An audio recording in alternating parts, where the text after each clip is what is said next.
Bienvenue à tous pour la saison 2 du Saturday Night Blues. Et pour vous accompagner ce soir, l'homme qui est toujours aware, Monsieur Thibaut Degrey.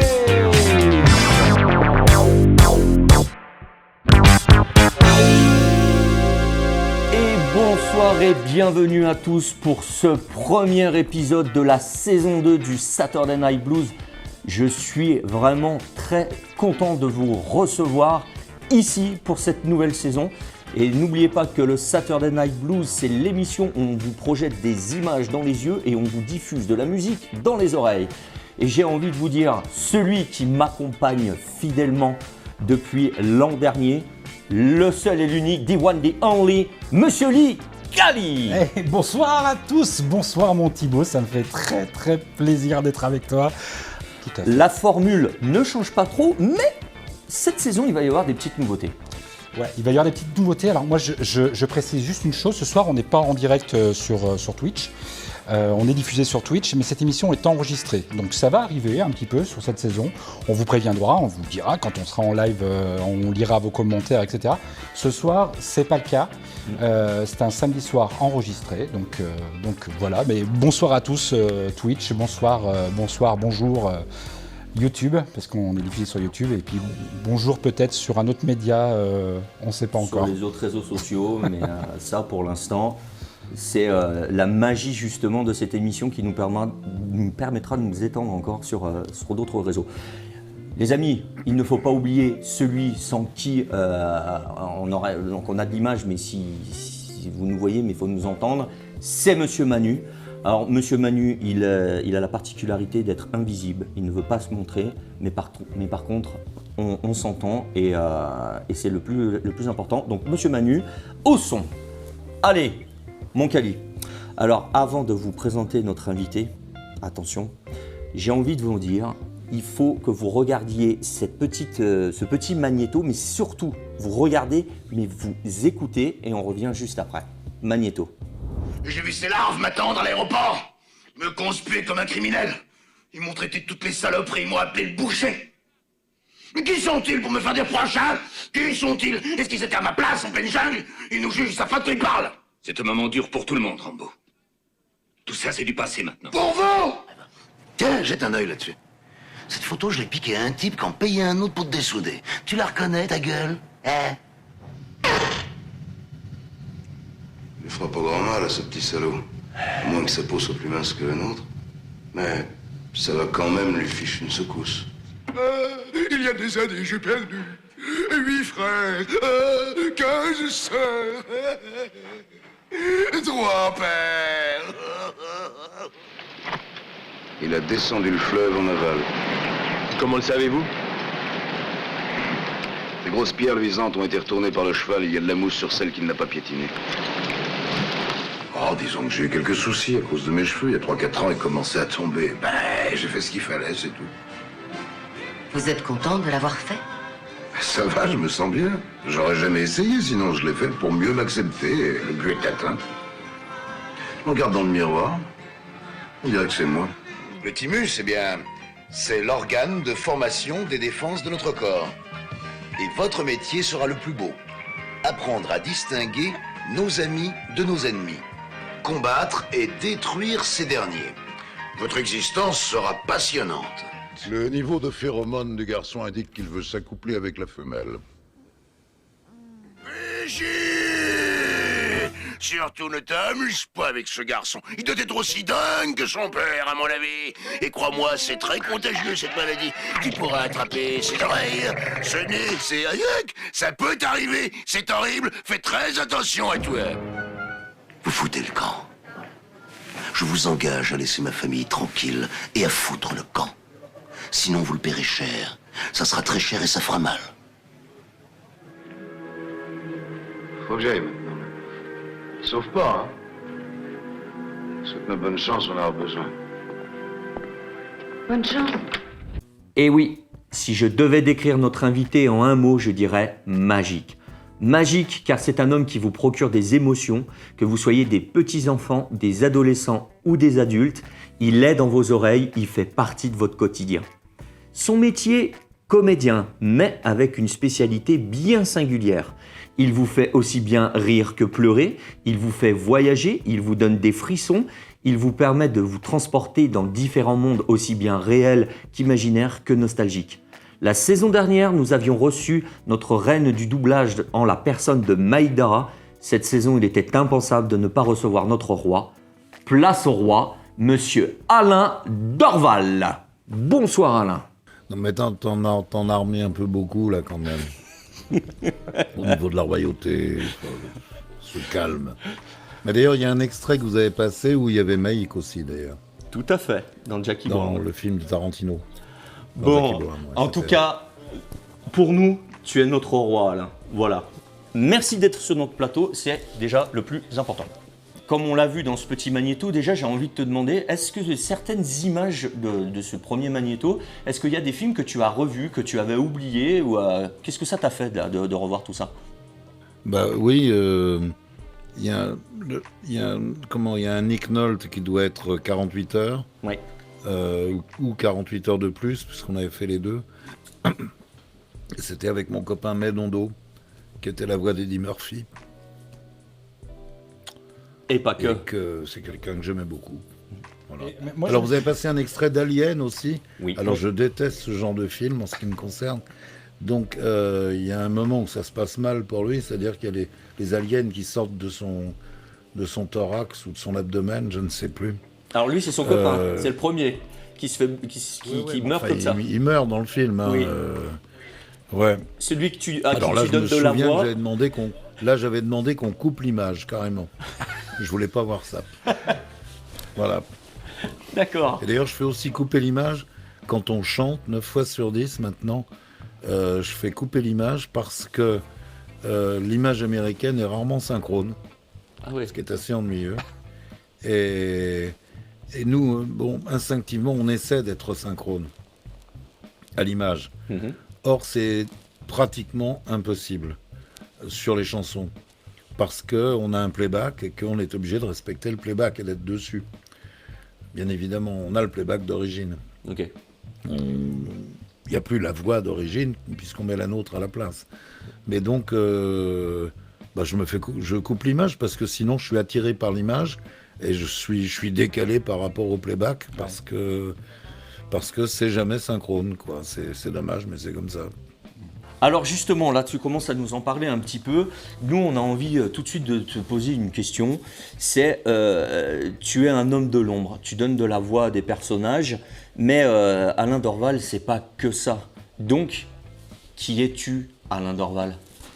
Non, mais je veux dire, je suis comédien, donc il se trouve que j'ai travaillé, que je continue de travailler dans ce secteur du doublage. Le personnage de Patibulaire, là, dont vous avez passé un extrait, je vais encore le doubler cette semaine, enfin la semaine prochaine, puisque nous sommes samedi. Et toujours avec le même bonheur, quoi. Qu'est-ce que tu veux que je te dise? Je suis très heureux quand je fais ça. Dans la bande à Dingo, je trouve ça émouvant, parce que là, dans le passage que vous avez diffusé, il n'y avait pas le personnage de Dingo, mais Dingo, c'était Gérard Rinaldi, que j'aime toujours. Bon, enfin, c'est un peu chiant, parce que heureusement que Maïk est encore là. Sinon, les copains là, avec qui j'étais ne sont plus là. Il en reste encore beaucoup. Oui, il y a un horizon qui s'éclaircit, quoi. Oui. Quand on avance en âge, fatalement, les copains aussi, et il y a un moment où c'est de plus en plus clairsemé, c'est clair. Il y en a pas mal qui ont disparu. Et oui. Mais il y a des jeunes, heureusement, et d'autres sur d'autres visages, avec d'autres voix, etc. La relève arrive. Mais on en reparlera un petit peu plus tard dans l'émission. Bon, Monsieur Lee. Moi, je me demandais un petit peu, à côté justement du travail de comédien. Moi, je sais par Thibaut et par ta fiche Wikipédia que tu fais aussi autre chose. Et je pense que pour être un peu plus large, ce serait bien d'en parler maintenant. Si tu es d'accord. Si vous voulez, non, moi j'ai toujours eu, depuis l'âge de 30 ans à peu près, donc c'était pas tout à fait hier, mais avant-hier, J'ai toujours eu une espèce de double vie professionnelle parce que j'ai une petite entreprise et je suis absolument passionné par ça. C'est une maladie pour laquelle il n'y a pas de vaccin.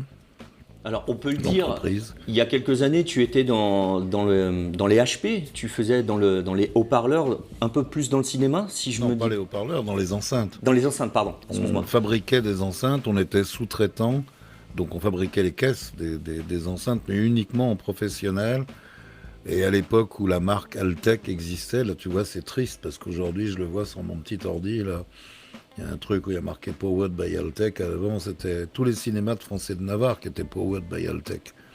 Et on fabriquait sous licence pour l'importateur français d'Altec.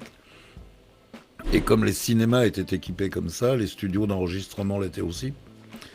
Ce qui fait que très souvent, j'ai enregistré sur des enceintes que ma petite boîte avait fabriquées. Donc je pense que c'est un cas assez unique. Bon, depuis un certain temps, on a arrêté ça. Et en fait, on fabrique c'est un domaine annexe. On fabrique des flight cases, donc vous avez déjà vu ça sur les concerts que vous suivez fatalement. Et voilà, bon, tout ça est annexe. Mais comme vous m'en avez parlé, j'en parle. Mais c'est important pour nous, c'est pour montrer que, en dehors de tes activités justement, dans tes activités de comédien, aussi bien dans le doublage ou dans la publicité ou dans tout un tas d'autres choses, ou dans le théâtre, mais on y reviendra aussi un peu plus tard. C'est montrer aussi que voilà, tu as plusieurs casquettes et être chef d'entreprise, c'est pas rien, ça demande d'autres responsabilités, d'autres soucis, comme tu viens de nous l'expliquer. Et puis c'est bien de savoir un petit peu que nos comédiens français n'ont pas qu'une corde à leur arc, comme on dit. Cette saison, on a un petit peu découpé l'émission. Voilà. Et là, j'ai envie de te proposer de passer au film de la semaine.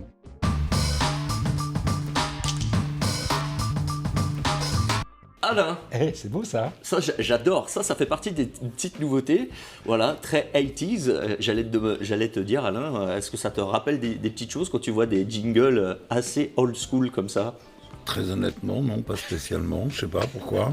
On y reviendra tout à l'heure aussi, ça fait appel à des choses que tu as fait par le passé, mais on verra ça tout à l'heure. Ah, c'est possible.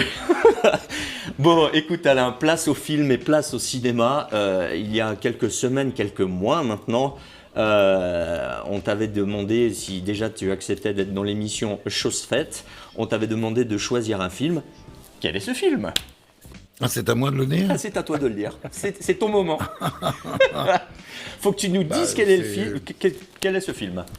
C'est un film avec Kevin Costner et surtout Whitney Houston. Bodyguard. Yes, Bodyguard. Et où elle montre qu'en plus d'être une merveilleuse chanteuse, c'est une comédienne tout à fait étonnante. Voilà. C'est la grâce incarnée. Et ça, c'est en dehors de tout. Bodyguard. Monsieur Lee, avant qu'Alain nous expose quel extrait il a choisi, j'ai envie que tu nous dises un petit peu. Qu'est-ce que tu... Pitch-nous un petit peu ce film-là. Oui, alors je sais que tu as pris l'habitude que je pitch les films, mais alors figure-toi que ce film, je ne l'ai jamais vu. Je ne l'ai jamais vu. Et pourtant, hein, tu m'as dit il y a quelques semaines, on va parler de Bodyguard, regarde-le.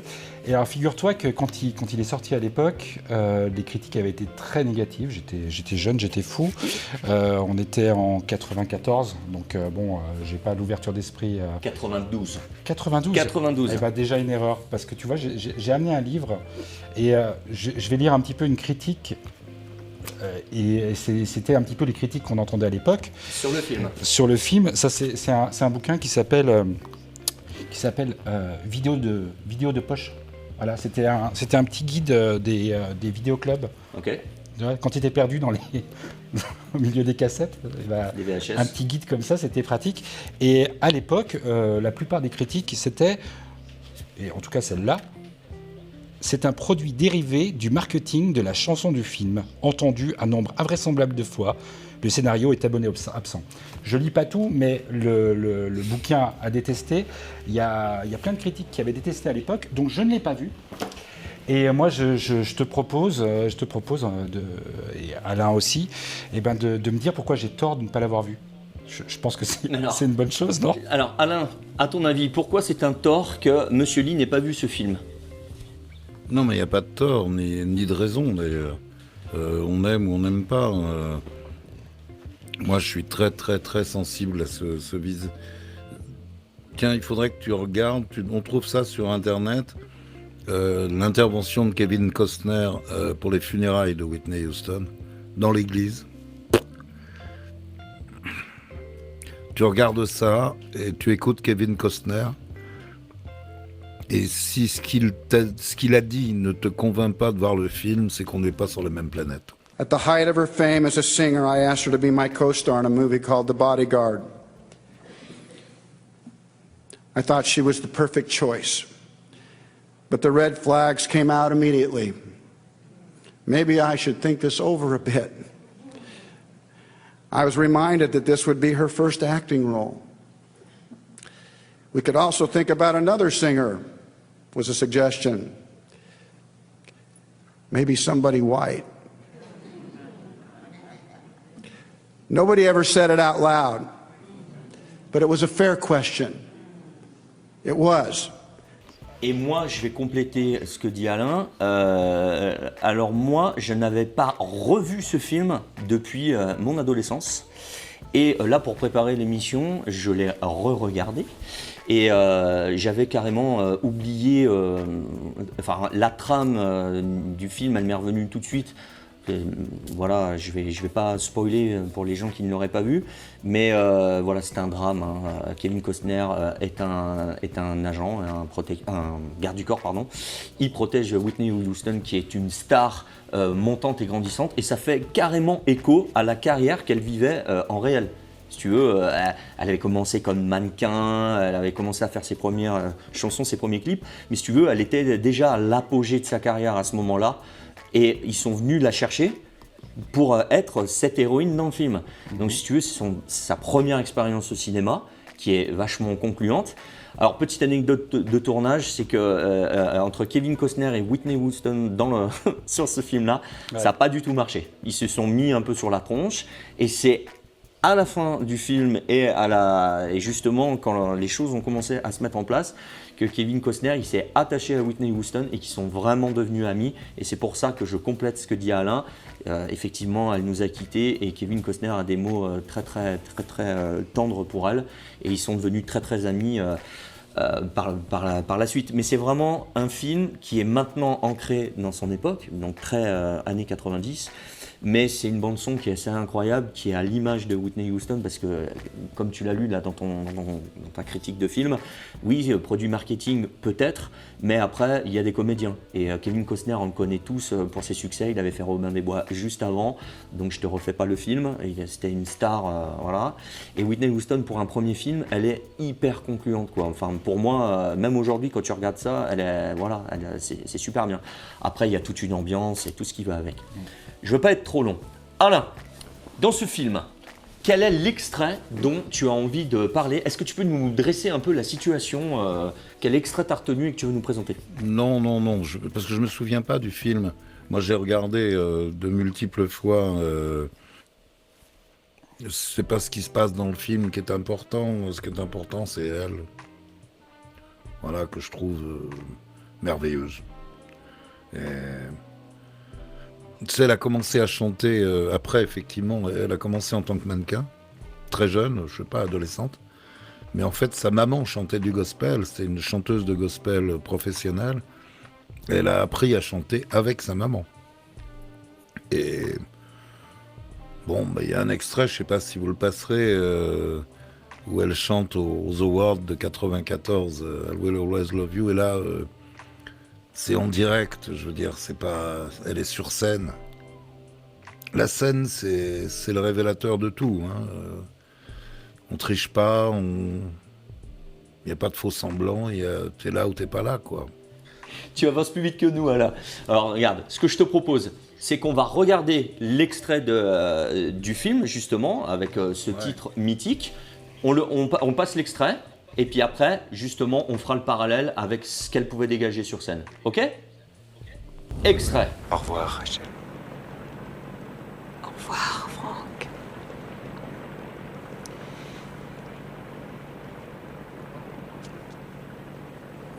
Ça va aller? Oui, ça va aller.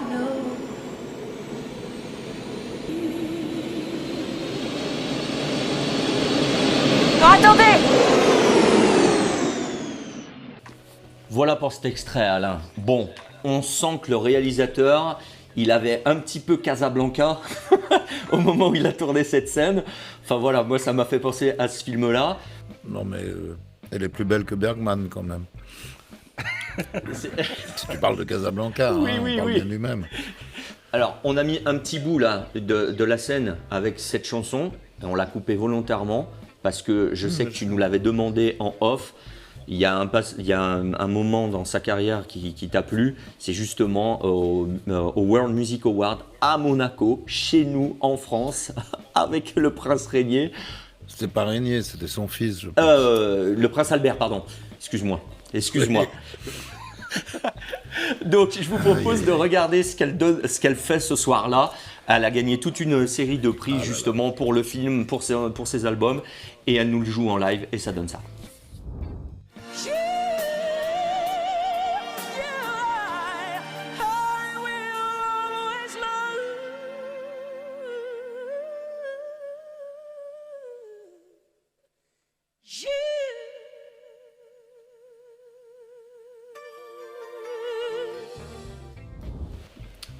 Voilà, effectivement, Alain, ça fout les poils. Moi, je suis d'accord avec toi.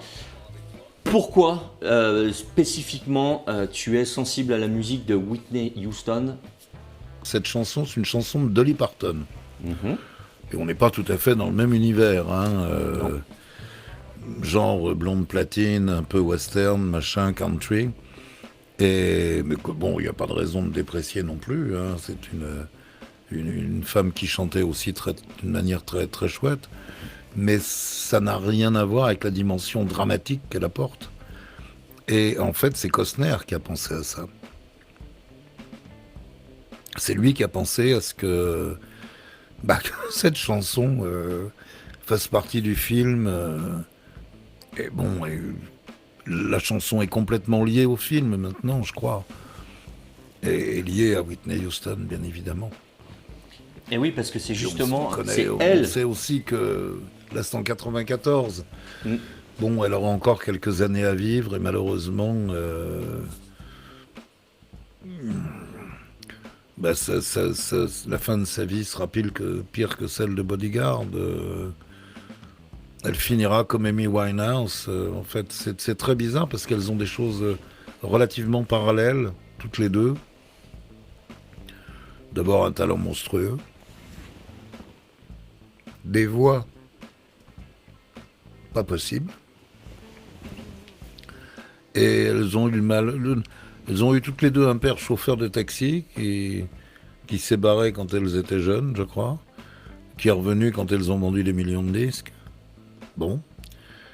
Et elles ont eu le malheur de tomber chacune sur un mec dont elles ont été, je pense, terriblement amoureuses, qu'elles ont épousé et qui les a entraînées dans la drogue, qui les a tuées. Voilà. Alors c'est pas la drogue qui a tué Amy Winehouse directement, ce jour-là c'est la vodka, mais bon, c'est un tout, quoi. Oui, il y a aussi un truc dont on avait parlé, c'était le duo que Lady Gaga avait fait avec Tony Bennett et le duo que Amy Winehouse a fait avec Tony Bennett, qui était très émouvant parce que elle était comme une petite fille devant ce monsieur qui était terriblement gentil avec elle. Enfin, et tous ces gens sont morts de manière tragique. Pas Tony Bennett, je crois pas. Enfin, mais il y a un autre exemple avec Lady Gaga, de quelqu'un qui a tourné. Mais le film vaut ce qu'il vaut, Star is Born. Ah oui. Mais elle n'était pas la première à le faire, parce que je pense qu'il y a eu Judy Garland, c'est le troisième, je crois. Et c'est quand même... Alors, il y a Bradley Cooper qui a un putain de talent, qui est merveilleux aussi, quand même, faut dire ce qui est. Moi, je trouvais que le film était très, très, très, très chouette, et Et ce qui m'a étonné, c'est la performance de Lady Gaga en tant que comédienne. Et pas seulement en tant que chanteuse. Chanteuse, bon, on la connaît, on aime ou on n'aime pas, mais elle existe. Hein. Et je crois savoir que c'était ton premier choix, Star is Born, pour le choix du film, non? C'est pas ça? Ouais, puis j'ai repensé à Whitney Houston après, parce que c'est vrai que Whitney Houston, c'est un des rares exemples que j'ai, là, sur la petite bande en haut, tu vois, de l'ordinateur, qui est là, demeure, et que je réécoute régulièrement, quoi. Et il y a autre chose, mais là on commence à le voir apparaître et se dessiner, c'est que tu as une grosse culture musicale, tu as une oreille, tu as une grosse culture, je viens de le dire, tu es passionné par ça, et on a plusieurs points communs quand on a préparé cette émission et qu'on a discuté. Alors la première, tu aimes bien le blues, tu es assez amateur de cette musique, tu as rencontré des personnalités de cette musique en concert, tu m'as raconté quelques anecdotes que je te laisserai compter, mais aussi tu es collectionneur, et tu as une collection très particulière aussi. Tu collectionnes les guitares, tu m'as dit. Non, mais je n'ai pas un tempérament de collectionneur. Le collectionneur, pour moi, c'est, tu sais, le philatéliste, s'il y a 5 couleurs pour un timbre de la Smeuse de 5 centimes de 1900, et s'il y en a une qui l'a pas, il ira la chercher en Australie, quoi. C'est pas du tout mon truc, non. Non, moi, ce sont des histoires d'amour. J'aime les guitares, entre autres les Gibson, d'ailleurs. Mais pas que. Les Martin aussi et quelques autres. Donc, oui, je suis absolument nul, mais j'adore ça. Et puis j'aime bien entendre les sonorités différentes des guitares. Et j'ai d'ailleurs mis au point deux avec un ami qui est acousticien, électronicien. On a mis au point, mais on n'a pas encore commercialisé deux modèles d'enceintes spécialement pour instruments, qui font à peu près l'inverse de ce que font toutes les enceintes et tous les combos de guitare. C'est-à-dire qu'ils essaient d'être le plus propre possible. C'est là qu'on se rend compte, quand tu branches 10 guitares différentes dessus, qu'elles ont chacune leur personnalité. Une chose très marrante, par exemple, mais ça je m'en suis rendu compte même sans la brancher. Est-ce que c'est le hasard sur cette guitare-là? Parce que même si, quand tu as un modèle de guitare, de l'une à l'autre, d'un exemplaire à l'autre, c'est un peu comme les bagnoles. Il y en a deux de la même série, mais elles ne se comportent pas de la même façon. Alors je ne sais pas si c'est dû à cette guitare spécifiquement, mais avant, on avait ici en Normandie un petit chat qui malheureusement n'est plus là. Et dès que je prenais la Les Paul, il venait contre moi. Pourquoi? Je ne sais pas. Jamais su pourquoi. Il venait et il ronronnait dès que c'était la Les Paul et pas une autre, quoi. Et sans la brancher, hein, simplement à vide comme ça. Mais c'est une guitare caressante, hein, la Les Paul, entre autres, enfin, que j'aime beaucoup. Mon ami Phil, qui malheureusement n'est plus là encore un, c'est le dernier qui nous a quittés, là, un des derniers. Phil, c'était le guitariste des Charlots. Ah. Et on était très très proches depuis quelque temps parce qu'il a créé un modèle de guitare. Et c'est comme ça qu'on s'est connus, parce qu'il m'avait demandé de le réaliser sur nos machines numériques. Et c'est pas de la tarte. Et j'ai promis d'y arriver, donc je dois le faire, quoi qu'il arrive. Et on se recontactera à ce moment-là, tu verras. Je pense que quand on l'aura sorti, ça vous amusera. Parce que c'est vraiment une guitare comme on n'en a jamais vu. Donc, quand tu joues de la guitare et que tu chantonnes, ton chat, il est là, il apprécie et il est juste en mode bien. Donc, Alain Dorval, il est chanteur à ses heures perdues. Non, j'ai trop de respect pour mes copains. C'est un comédien qui interprète un personnage qui pousse la chansonnette, ce qui n'a rien à voir.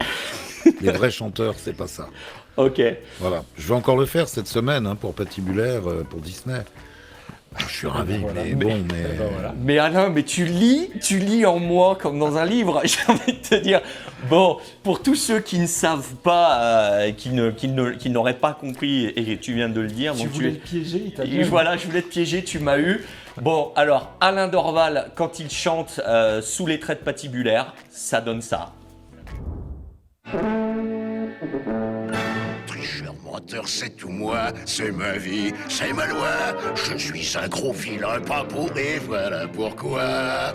La cigogne à peine passée m'a moissé, exclamé, quelle horreur, je n'en veux pas, malheur pauvre de moi.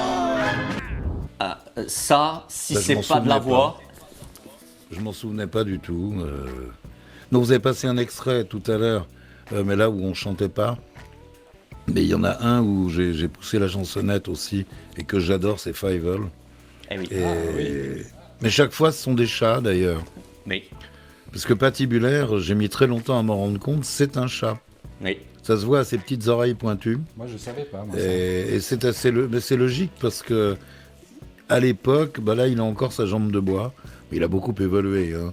Maintenant, dans les extraits, enfin, les petits films qu'on fait, il est devenu gentil. Il est dans la bande de Mickey. Et il est beaucoup plus con que méchant, donc tout va bien, quoi. Et il essaie désespérément de bien faire. Et chaque fois, il se plante. Et c'est merveilleusement drôle. Enfin, moi, j'adore ce personnage. Et donc, oui, il lui arrivait de chanter, mais là, je suis plus histoire de mousquetaire, dont je me souvenais absolument pas.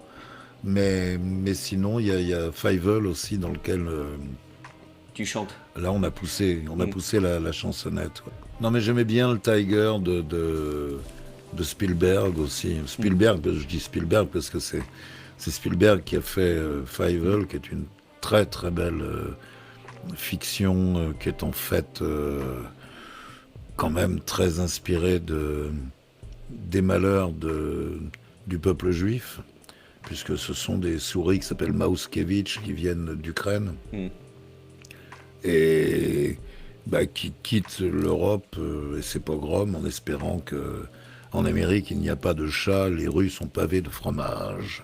C'est ce que chantent les souris. Alain, pour un enfant qui nous regarde et qui comprend pas vraiment qu'est-ce que c'est que ce métier de comédien qui donne de la voix dans le doublage, je suis un enfant. Je te dis ça parce que mes filles, elles aiment beaucoup ça. Voilà, parce que je leur explique un petit peu. Mais je suis un enfant. Comment tu expliques ton métier à un enfant ? C'est simple, il y a une image avec des gens qui parlent dans cette image. Et moi, je suis là avec un micro.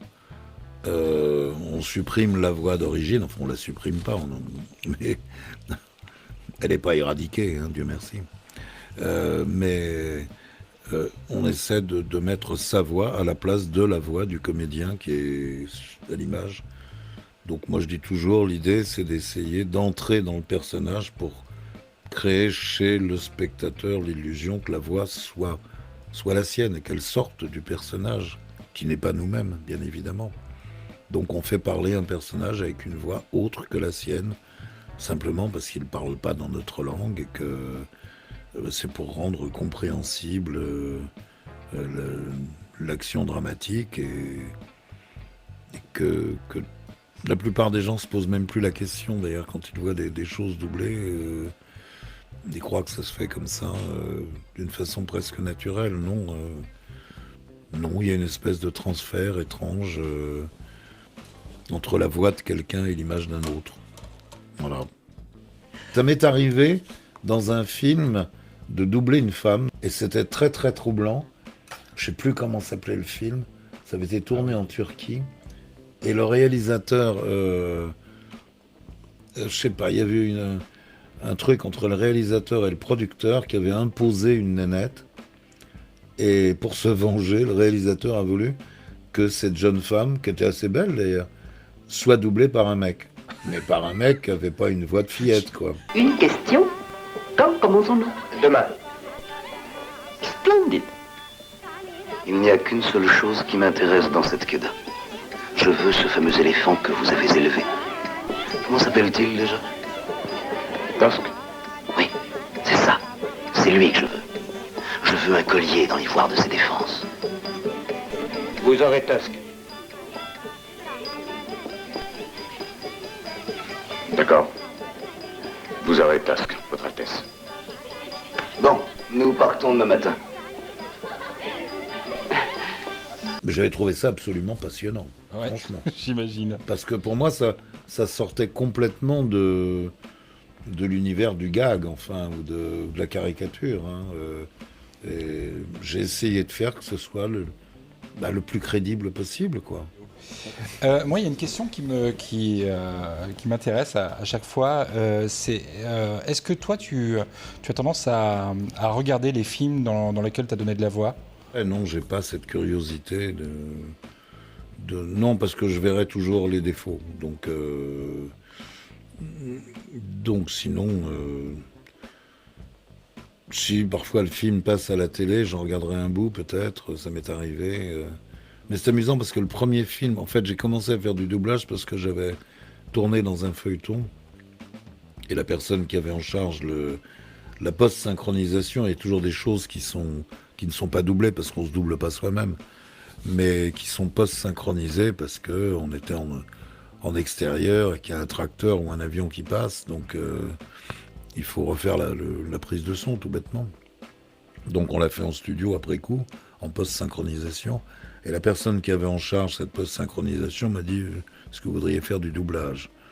Je lui ai dit « Oui, pourquoi pas, je sais pas. » Et tout de suite, il m'a balancé sur une série, avec Med Ondo d'ailleurs, qui entre autres a été la voix d'Eddie Murphy, qui était la voix aussi d'Apollo Creed dans les Rocky.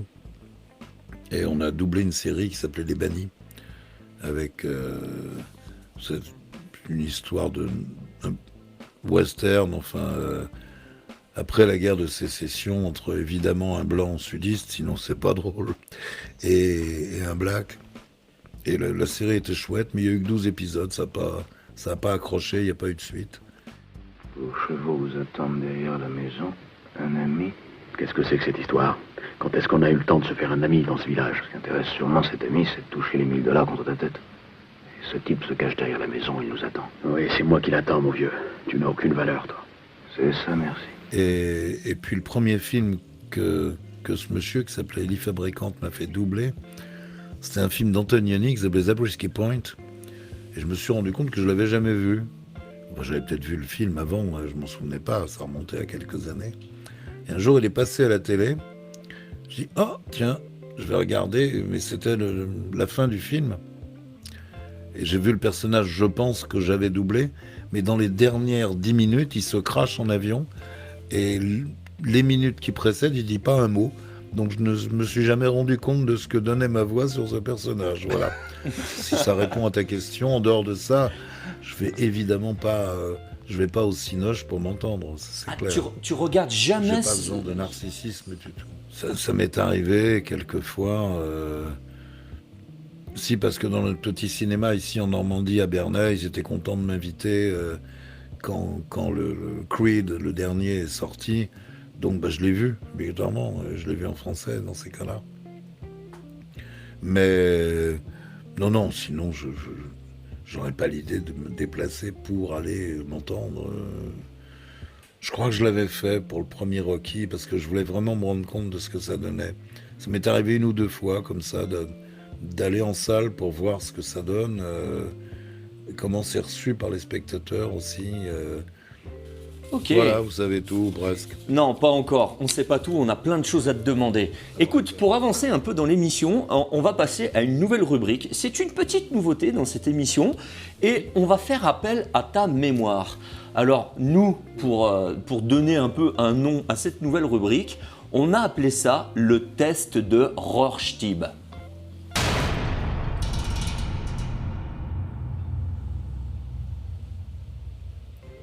Alors, qu'est-ce que c'est le test de Rorschach? En fait, c'est plus ou moins un test de Rorschach, mais en plus simple. Je vais te montrer des photos, voilà, et simplement, au vu de cette photo, tu vas me dire tout de suite ce qui te passe par la tête. D'accord, Alain? Ouais. Allez, Monsieur Lee, photo numéro 1. Yannick Nolte à gauche, à droite, je sais pas qui c'est. Alors, qu'est-ce que ça t'évoque, cette photo? Je sais pas, une image de Nick Nolte, et à droite j'ignore complètement qui est ce... Je sais pas du tout. C'est Bill Bixby. Alors, pour tous nos amis qui, eux, ont déjà trouvé sur Internet en disant « Mais non, c'est pas possible !» Alors, ces deux personnages, c'est le même personnage, c'est le personnage de Bruce Banner. Pour la communauté qui sont fans de comics et compagnie, qui sont fans notamment des Marvel, ces deux personnages-là sont Hulk, ok ? Il s'avère que tu as donné de la voix à Nick Nolte parce que c'est un personnage que tu doubles régulièrement. Donc ça, c'est Hulk, Nick Nolte en 2003. Mais dans les années 80, il y avait une série qui s'appelait L'Incroyable Hulk, jouée par Bill Bixby. Quand il se transformait, c'était le grand Lou Ferrigno qui se prêtait au Golgoth musclé. Ouais, voilà. Alors, je te propose juste un petit magnéto rigolo où on a un extrait de ce que tu as fait avec Nick Nolte et un personnage que tu as doublé dans la série L'Incroyable Hulk. Magnéto. Alors écoute bien ce que je vais te dire. Je ne suis pas venu pour te voir, toi. Je suis là parce que je veux voir mon fils, tu entends? Mon véritable fils, celui qui se trouve en toi. Toi, tu n'es jamais qu'une enveloppe sans consistance, la cause d'une pitoyable conscience, propre à être déchirée au moment propice. Croyez ce que vous voudrez. J'en ai rien à faire, allez-vous-en. Alors, où est-ce que vous en êtes? Eh bien, je vais nettoyer, passer le balai... Mais c'est ça, allez-y, passez dans le balai. Rangez tout, modernisez, réorganisez. Faites donc comme si c'était vous le patron. Barton! Petite musique dramatique, Alain. T'as noté ça dans la série? Oui, non, mais quand c'était Nick Nolte, il ne joue pas Hulk, sauf erreur, il est le père de Hulk, je crois, me souvenir de ça. Oui, c'est ça. Et l'autre, quand tu m'as dit l'incroyable... Quoi, la séquence avec l'incroyable Hulk, là, je n'en ai pas le moindre souvenir de ça. Mais en fait, dans les deux films, c'est Bruce Banner. C'était juste la connectique. Tout ça pour te dire, Alain, que c'était pour parler de un petit peu cette grande épopée qu'il y a en ce moment avec tous ces films de super-héros Marvel. L'idée, c'était de savoir un petit peu comment toi, tu voyais ces films. Je suis pas du tout dans ce truc-là. J'ai une culture très classique, hein, finalement. On peut parler longtemps, si vous voulez, de Voltaire, de Voltaire aussi, mais surtout de Molière ou de Victor Hugo. Mais les comics, mais je crache pas dessus, hein, c'est pas ça, je connais pas. Donc j'ai aucune raison de les déprécier ni même d'avoir le moindre avis, puisque c'est une chose que j'ignore totalement. Et puis la vie est courte. J'avais une belle maman, la mère de mon épouse, qui est morte à plus de 100 ans, et jusqu'à la fin de sa vie, elle a dit avec beaucoup de raison, la vie est courte. Donc j'ai pas envie de m'encombrer avec des choses qui m'intéressent pas. Donc l'évolution éventuelle des comics, de Marvel, de trucs et de machin, je n'y connais rien et je m'en bats l'œil, mais à un point que vous ne pouvez pas imaginer, mes chers camarades. Merci Alain, pour ça, pour thème, vraiment. Bon, on va passer peut-être à la suite du test. Au deuxième, on est toujours dans le test de Rorschach. Alors, on continue mon petit test pour faire appel à ta mémoire, Alain. Deuxième photo. Ouais. Alors, est-ce que ce mec, tu le reconnais? J'ai essayé de reconnaître la guitare, surtout. Ah. Qui ressemble quand même à une Gibson, mais je sais pas laquelle. C'est ça. Non, je vois pas du tout qui c'est. Alors, est-ce que pour t'aider justement, parce que là il est tout jaune, il est tout jauneau, je vais t'en montrer une deuxième avec quelques années de plus. Ah non, pas du tout alors. Alors c'est Carl Perkins. Tu connais Carl Perkins? Ah oui, oui. Okay. Mais je connais pas son visage. Ah, tu connais pas son visage, mais tu Carl connais sa Perkins, qui a écrit des rock'n'roll, oui. Qui faisait du rock, connu, qui est qui les a très interprétés. Connu. Oui, alors il est beaucoup plus connu justement aux États-Unis, on va dire, qu'en France. Nous, en France, on connaît les Elvis, les Jerry Lee Lewis et compagnie, mais Carl Perkins, c'est une figure hein, justement de la musique. Mais il y a un truc, c'est pas Bebop Lula, mais je sais plus quel est le. Il y a un titre très célèbre qui est de lui. Alors, qui a dû chanter Elvis d'ailleurs. Ben, c'est ça, ben voilà, tu lis en moi. Donc c'est Blue Sweat Shoes, c'est le morceau culte justement. Voilà. C'est Carl Perkins qui l'a écrit, mais ça, il a pris toute son ampleur grâce à Elvis. Voilà. Et ce morceau-là, Matchbox, Ça fait partie aussi de ses standards à Carl Perkins. Et il s'est inspiré d'un bluesman, de Blind Lemon Jefferson, pour écrire ce morceau-là, Matchbox, parce qu'il était très influencé aussi blues dans sa jeunesse avec ses frères, Carl Perkins.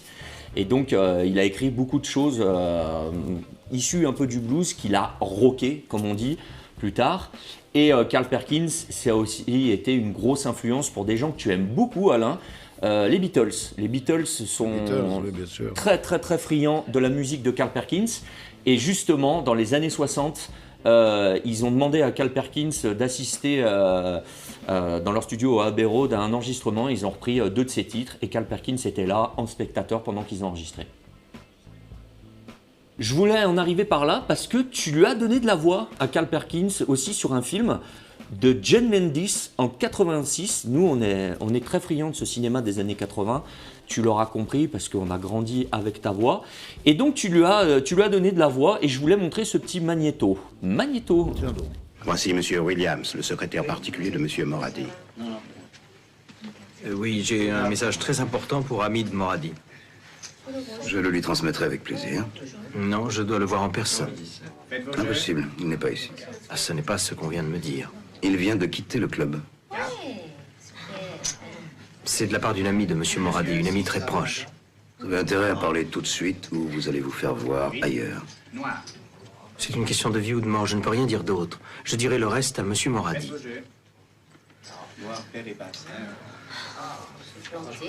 Suivez-moi. Alors, est-ce que tu t'en souviens ? Ça, c'était Carl Perkins ? Oui. C'était Carl Perkins ? Ouais. Carl Perkins. Faut le savoir, hein. Ah bah oui. Non, alors il y a une chose en revanche, tiens, j'avais oublié de vous en parler, et je ne sais pas sur quel film ou quelle série télé, il m'est arrivé une fois, alors là j'étais fier comme un petit banc, de doubler Paul Anka. Oh. Ah bah oui, parce que Paul Anka, il a commencé à être connu alors qu'il avait 16 ans, je crois. Et je sais pas s'il est un peu plus vieux que moi, peut-être, ou sinon on est pratiquement de la même génération. Mais c'est un chanteur que j'ai adoré, bien sûr.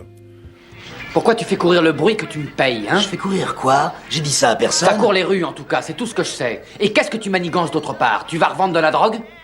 C'est pas vrai, tu plaisantes. Ce boche, comment voulais-tu que je l'approche ? Tu veux que j'ai l'air d'un minable ? Il fallait d'abord contacter Strickland, histoire de l'épater, il faut se faire voir un peu partout. Faut se créer un personnage, c'est obligatoire, il faut que t'éclabosses. Bon, on continue. C'est la dernière petite photo que je te propose et on s'en arrêtera là pour ce test, mais ô combien important. Monsieur Lee, dernière photo. Oh oui, bah ça, c'est mon épouse à gauche, c'est Stallone et puis ma pomme à droite. On s'est rencontrés quand il est venu pour la sortie du dernier Rocky, qui devait être le Rocky 6. Rocky Balboa. Oui, c'est ça. Oui, Rocky Balboa. Oui, qu'il a appelé Rocky Balboa, oui. Qui est le dernier Rocky, et qui est un très joli film. Puis on s'est taillé une bavette, et... Non, moi je vais parler surtout de l'écriture, parce que une chose que j'admire en lui, c'est que il fait partie de ces rares personnes, quand même, qui imaginent des personnages, qui imaginent des situations, qui en font un scénario, qui du scénario font un film dans lequel il joue, enfin... et qui va jusqu'au montage, puisqu'il a envoyé chier tout le monde, et que... Contrairement à beaucoup d'autres réalisateurs, il a eu ce qu'on appelle le final cut, c'est-à-dire la décision finale dans le montage. Alors que traditionnellement, Hollywood, c'était le producteur qui avait cette prérogative et que le réalisateur n'était qu'un façonnier. Et donc c'est une espèce, je ne veux pas dire d'homme orchestre, mais enfin, si, d'homme orchestre appliqué au cinoche. Il peut faire tout de A à Z, ce qui est quand même étonnant. Il n'y a pas beaucoup de gens qui sont capables de ça.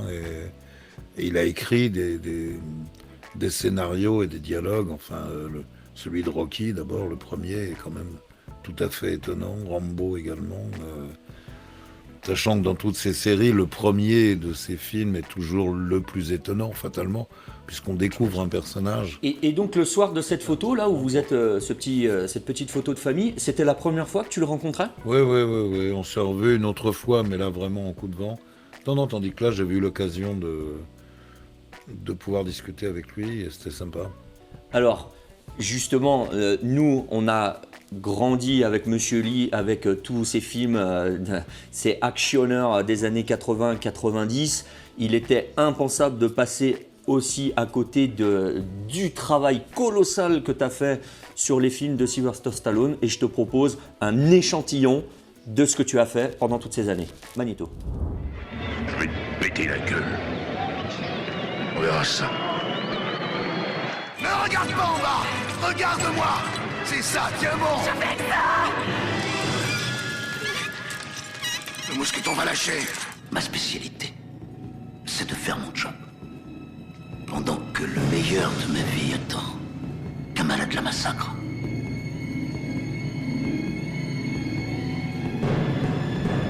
Si jamais tu reparles d'elle, je te tue. Je retourne ma casquette d'avant en arrière. Et en faisant ça, je fais le vide. Là, c'est bizarre, je deviens un autre homme. Voilà.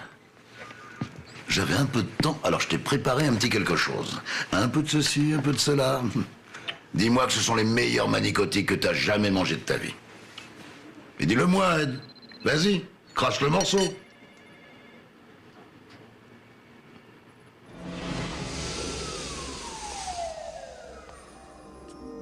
Bon, mais qu'est-ce que tu fous ici? Maman est venue changer tes couches. Ah non, je veux pas qu'on me change. Faut qu'on change tes couches. Je vais te changer, Joe, changer. Arrêtez de vouloir me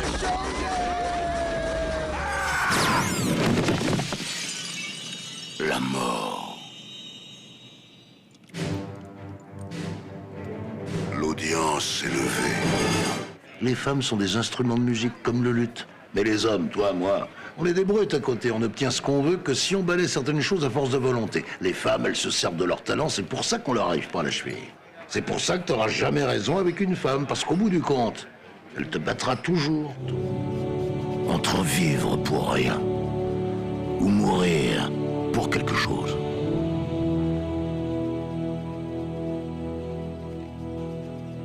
À vous de choisir.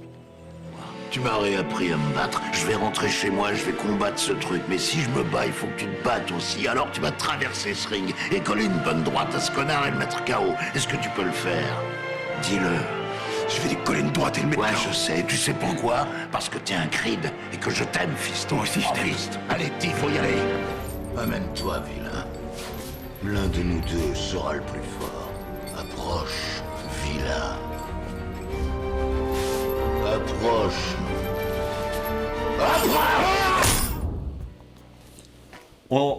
On pourrait continuer comme ça pendant des heures. Nous, on serait très heureux. Peut-être toi un peu Je moins. remarque que tu n'as pas mis d'extrait de Les Talons italiens. Non, parce que je pense qu'Alain, il n'aurait pas été content de voir ça. Moi la question que je me pose justement, c'est est-ce que ça t'emmerde pas finalement, à force qu'on est toujours sur les interviews Alain Dorval, voix de Sylvester Stallone? Est-ce que c'est pas quelque chose qui t'emmerde à force? Ça va pas m'emmerder, de toute façon, c'est un fait, donc je ne peux pas dire le contraire.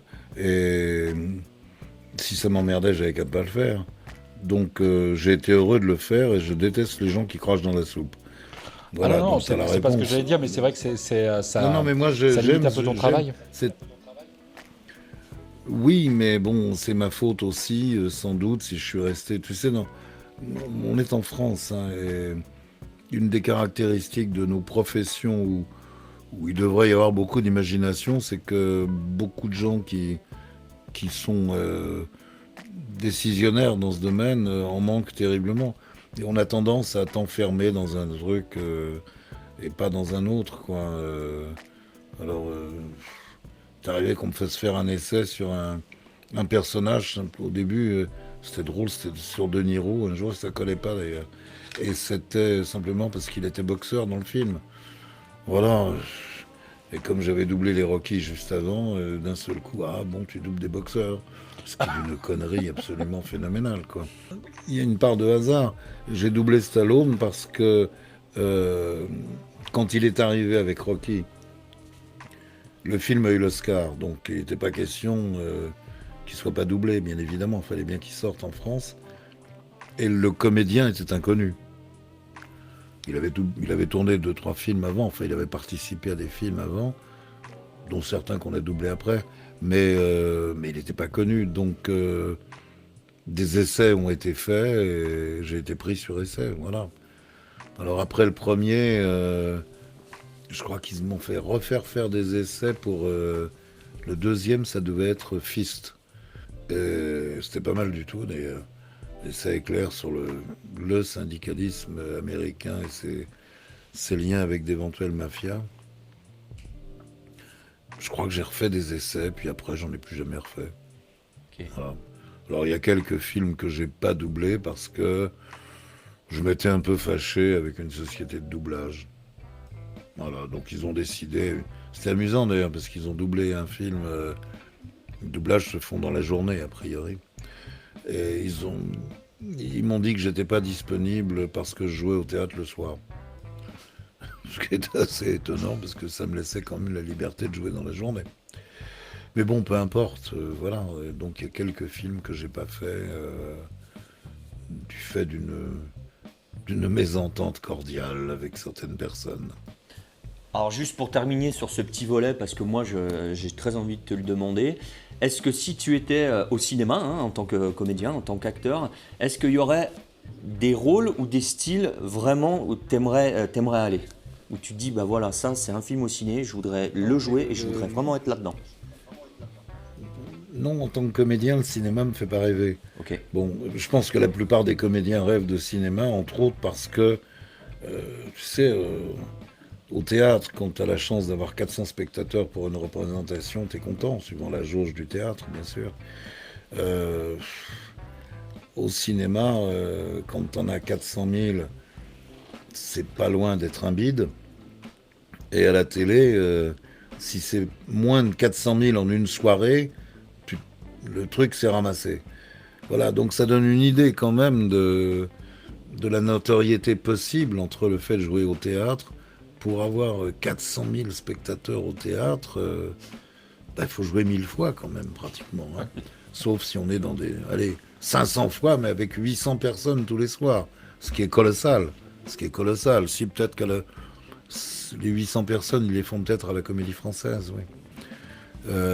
Mais tu vois, donc il faut avoir joué un nombre de fois très très important pour en arriver à l'audience que tu as en une seule sortie d'un film ou en une seule soirée de télé.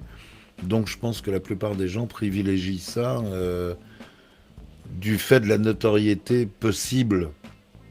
Et ça, c'est un truc dont je me fous éperdument. C'est pas ce qui m'intéresse dans ce métier. Ce qui m'intéresse, moi, c'est de jouer. Voilà. Or, plus on est loin du personnage, plus je suis content. Alors là... Je suis servi avec le doublage, puisque c'est carrément pas moi. Donc, c'est simple, d'être comédien, ça consiste à faire la blague. Voilà. Il y avait René Simon, qui a été un professeur très connu à une époque où vous n'étiez pas encore né, que j'ai connu, et qui disait à juste titre, quand des enfants ont des parents qui sont comédiens, comédiennes, et que le soir, ils les voient partir en disant « Mais maman, papa, vous allez où ?» que les parents répondent « On va jouer ». Les enfants disent « Vous avez de la chance ».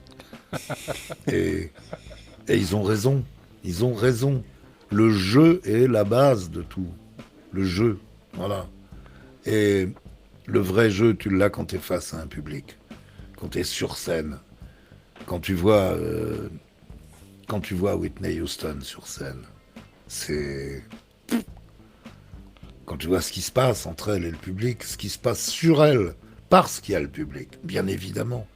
Et le public, c'est pas parce qu'il y a un prince, ou quoi, c'est le public.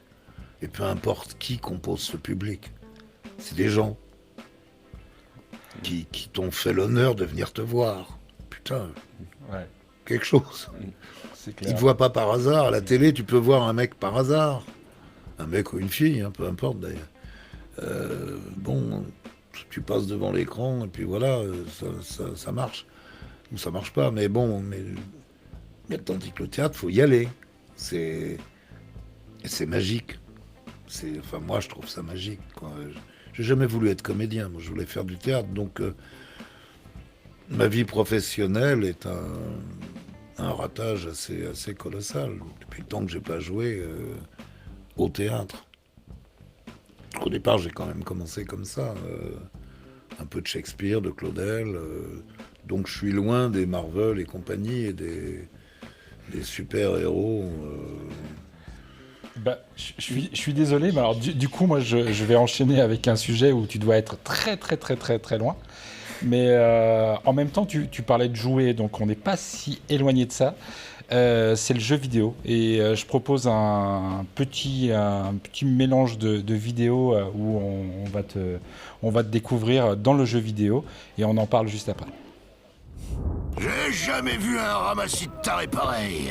Et c'est avec ça que je vais être obligé de faire quoi? La guerre. On est foutus! Ça te fait rire, couille de l'eau? Ah bon, sinon je peux t'imiter Bourville. Diapo! Le baron a encore envoyé ses hommes pour me menacer. Infraction à l'hygiène, arriéré d'impôts. Tout le monde veut me dépecer. Voilà. Mais qu'est-ce que vous faites là, vous deux? À toi, qu'est-ce que tu fais, Tu voudrais bien le savoir, hein? C'est Maléfique qui m'a libéré, tout simplement. Et maintenant, votre monde... Non, et tous les mondes seront à moi. Rien qu'à moi. Deathstroke, il est temps pour toi d'entrer en scène. Mon plus grand triomphe approchait. La bataille finale dans ma longue guerre contre Superman. Tandis que ses pouvoirs étaient drainés par le combat constant, l'envoyant dans l'espace pour se recharger grâce au soleil jaune, j'ai frappé. Même mon obsession m'avait aveuglé.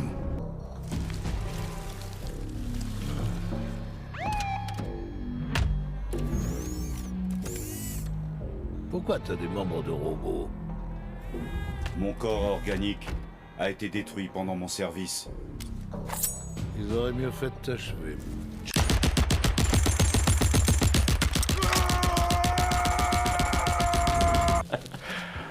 Voilà, je suis désolé, tu étais parti sur le théâtre et moi je pars sur le jeu vidéo, mais on avait un conducteur pour cette émission, donc on est parti dessus. Non, mais tout va bien, moi. De tout ce que vous avez montré, là, je me suis beaucoup amusé. Hein. J'ai absolument rien contre... D'ailleurs, je vais enregistrer pour un jeu vidéo, je sais pas lequel d'ailleurs. Là, nous sommes samedi, j'enregistre lundi pour un jeu vidéo que j'ignore. Mais c'est marrant, oui, non, mais c'est... Ah, tout à fait. Il y en a un que j'ai doublé, je sais jamais si c'est dans Superman, le méchant... Lex Luthor. Lex Luthor, voilà, c'est ça. Mais c'est aussi un vrai personnage Je l'avais doublé dans une série, et après j'ai fait aussi un ou deux jeux vidéo, je sais plus. Mais le personnage existe, c'est pas n'importe quoi du tout.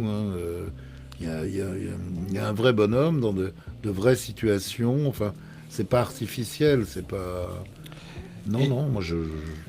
Et alors moi la question que je me posais, c'était la différence qu'il pouvait y avoir entre justement un film de cinéma et un jeu vidéo pour le travail justement dans le doublage. Non, parce que là il n'y a pas grande différence parce que ce sont des séquences dialoguées t'as passé. Mais souvent, sinon ça m'est arrivé dans des jeux. Alors on enregistre, il n'y a pas d'image. L'image arrivera après, ou je sais pas, enfin. Ouais. Où ils les calent, ils se démerdent pour les caler comme ils peuvent. On a vaguement la longueur. Tu as quand même une bande rythmo du coup? C'est pas une bande rythmo, c'est la bande de. Quand tu enregistres en numérique, tu visualises la voix. Oui. Dans le logiciel d'enregistrement, tu vois. Et donc ça te donne la longueur de la séquence. C'est pas des séquences généralement, ce sont des extraits qui sont quand même relativement courts. Et donc tu sais si tu es dedans ou pas, si tu vois s'il y a des stops, s'il y a un certain nombre de choses sur le plan technique qu'on peut repérer et qui servent qui servent de référence pour l'enregistrement, quoi. Alors, on parlait de jeux vidéo. Est-ce que tu es quelqu'un de joueur dans la vie? On ne pourrait pas faire cette profession si on n'était pas joueur. C'est ce que je vous disais tout à l'heure, c'est la base. Et il y a différentes notions dans le mot de jeu, mais ça reste toujours une activité de joueur. Il n'y a pas à tortiller, quoi. L'essentiel de cette profession, c'est de faire la blague. C'est de faire croire à autre chose que ce que l'on est, etc. Donc tu as répondu à ma question. Quand je te demande si tu es un peu joueur, tu l'es, effectivement, dans tous les sens du terme. Donc, monsieur Lee, est-ce qu'il ne serait pas l'heure? Attends, j'ai pas pris ma montre. Ah, mais déjà? Ah bah oui, c'est déjà l'heure du fight.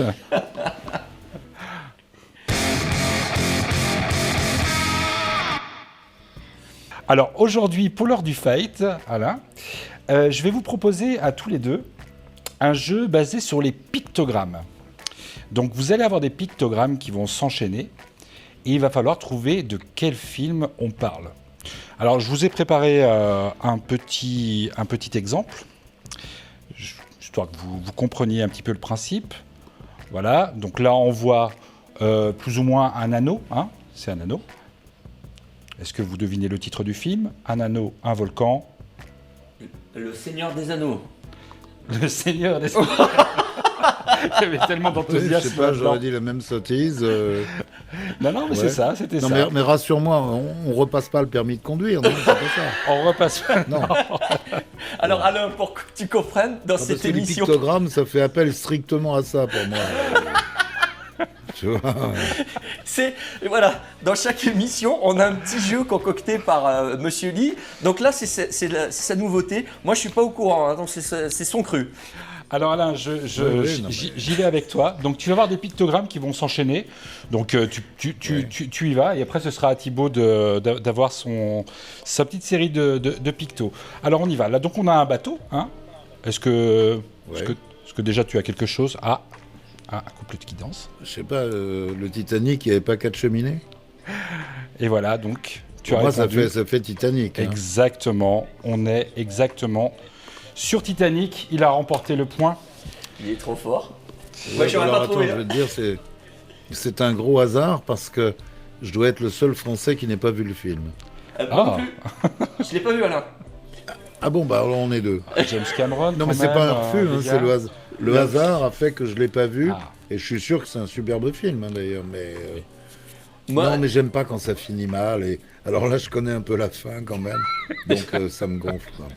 Je suis un peu comme toi, tu sais, je suis dans le monde lyrique et ça finit toujours mal. Donc au bout d'un moment, j'ai l'impression de voir la même pièce, la même œuvre. Alors Thibaut, la prochaine est pour toi. La prochaine est pour toi, c'est parti. Donc c'est quelqu'un qui dort hein, sur un lit. Là, tu as un deuxième indice. Ah, un troisième indice. Qu'est-ce que c'est, 3 lits? Tu en veux encore? C'était le dernier indice. Donc quelqu'un qui dort sur un lit. Ah, un jour sans fin. Pourquoi un jour sans fin? Parce que ça commence comme ça, il se réveille et il est toujours dans son lit avec le réveil. Que dormir. Non, il s'agissait d'Inception. Eh oui, un rêve dans un rêve dans un rêve dans un rêve. Inception. Ah ouais, non mais moi c'est Bill Murray, un jour sans fin. Je suis désolé, ok, Inception. Okay. C'est pas grave. Alain, on repasse à toi. Je t'en prie, oui. Est-ce que tu es prêt? C'est parti. Oh oui. Donc un flingue, hein, qui tire, hein, qui tire. Pas de fumée sans feu? Non. Donc on a un fantôme juste après. Ah, un vase. Ouais. On tourne sur un vase qui tourne peut-être. Et donc le paradis. Ah, moi j'ai trouvé. Tu l'as trouvé toi? Je pense. Est-ce que il y a un film de Stallone comme ça qui s'appelait La Taverne de l'Enfer. Ah oui. Et c'est assez amusant parce que c'est l'imagination débordante des distributeurs en France de cinéma. Parce qu'au départ, le film s'appelle Paradise Alley, l'allée du paradis. Exactement, ouais. Et l'allée du paradis, en traversant l'Atlantique, est devenue la taverne de l'enfer. Ouais, alors, on a quelques exemples comme ça en France de titres. On a quelques exemples. Oui, le plus emblématique, c'est La Diligence, qui est devenue la chevauchée fantastique. Exactement. Et My Darling Clementine, qui a un titre de chanson traditionnel, My Darling Clementine, qui est devenue La Poursuite Infernale avec Henri Fonda. Ah, mais ça pète, ça pète, Poursuite Infernale, non? Ouais. Alors, je sais pas du tout, non. Alors, tu sais pas. Alors, Moi, je pense que c'était Patrick Swayze dans Ghost. Exactement. Donc, effectivement, le flingue qui tue Patrick Swayze, qui devient un fantôme. Et ensuite, il joue à la poterie avec sa copine, en mode fantôme. Et ensuite, il va au paradis. Mince, on a spoilé la fin du film. Je suis désolé. Thibaut, ça va être à toi. Oh, zut. C'est parti, mon Thibaut. Donc, une bâtisse. Allez, je t'aide. C'est un hôtel. Une machine à écrire. J'ai trouvé. Une hache. Ah, oui. Vas-y, dis-le. Alors, c'est Shining. Exactement. C'est Shining, et je vais encore dire quelque chose de pas bien. Je n'ai pas vu ce film. Je suis désolé. Voilà. Shining, Kubrick. Et pourtant, j'adore Nicholson, mais je n'ai pas encore vu ce film. Nicholson. Fabuleux film, fabuleux livre aussi, qui est légèrement différent du film. Et enfin, le dernier qui est pour Alain. Donc là, nous avons des bagues. Ouais. Encore des bagues. Une union, voilà, c'est une union. Il y a encore une autre union. 4 mariages, un enterrement. Oh, joli, avant le cercueil. Ah, ça, c'était beau, avant le cercueil. Il n'y a que 3 mariages. Alors ça, c'est un film que j'ai adoré. Mais tu sais que le je charme m'en de doutais Hugh quand je l'ai Grant, mise. c'est pas possible. C'est pas possible. Le charme de Hugh Grant, c'est... Alain, je vais te laisser le crachoir, comme on dit. Tu en as beaucoup parlé ce soir, mais je sais que c'est quelque chose qui est important pour toi, le volet théâtre. Et on va parler de ton actualité. Tu l'as dit un petit peu, tu es en train de monter un projet qui te tient à cœur. Mais je voudrais qu'on en parle un peu plus longuement et que tu nous dises un petit peu où tu en es. Pour l'instant, j'en suis au tout démarrage, puisque ce qui est prévu, c'est de faire une lecture publique. Donc, mais une lecture qui est déjà avancée, c'est pas on prend le bouquin, on le découvre, non. C'est une lecture sur laquelle les comédiens auront déjà travaillé, bien évidemment. Donc, on a commencé déjà à répéter. Je pense avoir trouvé une jeune fille qui devrait être Agnès, et c'est certainement ce qui est le plus difficile à trouver pour cette pièce magnifique qu'est l'École des femmes. C'est pas évident de trouver une Agnès qui soit crédible et celle-ci, elle n'a jamais joué, donc elle a toute la naïveté possible dans le bon sens du terme. Bon. Et ce que je te disais, c'est que ça va être, mais c'est un hasard parce que je l'ai pas fait pour ça, parce que j'ignorais complètement les dates de naissance et de mort de Molière. Mais il se trouve que le 15 janvier, ce sera le quadricentenaire, ça fera 400 ans qu'on considère que Molière est né. Je dis qu'on considère qu'il est né, puisqu'en fait, c'est le 15 janvier, c'est le jour de son baptême, et ça, on était à une époque où il n'y a pas l'état civil. L'état civil, en fait, sont les registres de baptême. Et on sait qu'il y a un petit Jean-Baptiste Poquelin qui a été baptisé le 15 janvier 1622. Donc ça laisse supposer qu'il était déjà né et qu'il a dû naître le 14, le 13, mais ça, on n'en saura jamais rien. Bon, en tout cas, le message, il est passé. On sait que c'est ton projet actuel et que tu le développes. Donc, pour tous ceux qui nous regardent, peut-être directeur de salle de spectacle ou de théâtre, parce que c'est de théâtre de quoi on parle, contactez-nous. On vous mettra en relation avec Alain pour monter son projet. Ça serait super. C'est très gentil. Alain, on arrive tout doucement à cette fin d'émission, mais c'est pas encore fini. On va arriver dans une nouvelle rubrique, et une rubrique qui me tient très à cœur. Thibaut, tu as récolté les 7 boules de cristal. Thibaut! C'est toi, Sharon? Oui, c'est moi.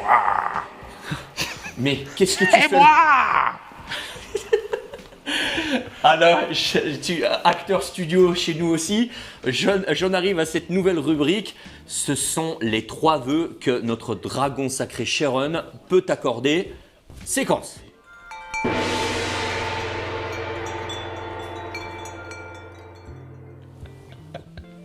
J'adore ton dragon, Monsieur Lee. Il est fantastique. Alors, je suis le dragon. Je t'accorde 3 vœux. Alors comme tu l'as compris Alain, le dragon sacré est là pour réaliser 3 vœux qui sont importants pour toi, 3 souhaits. Alors on va te demander si tu avais un premier souhait qui est très important pour toi, qu'est-ce qui serait?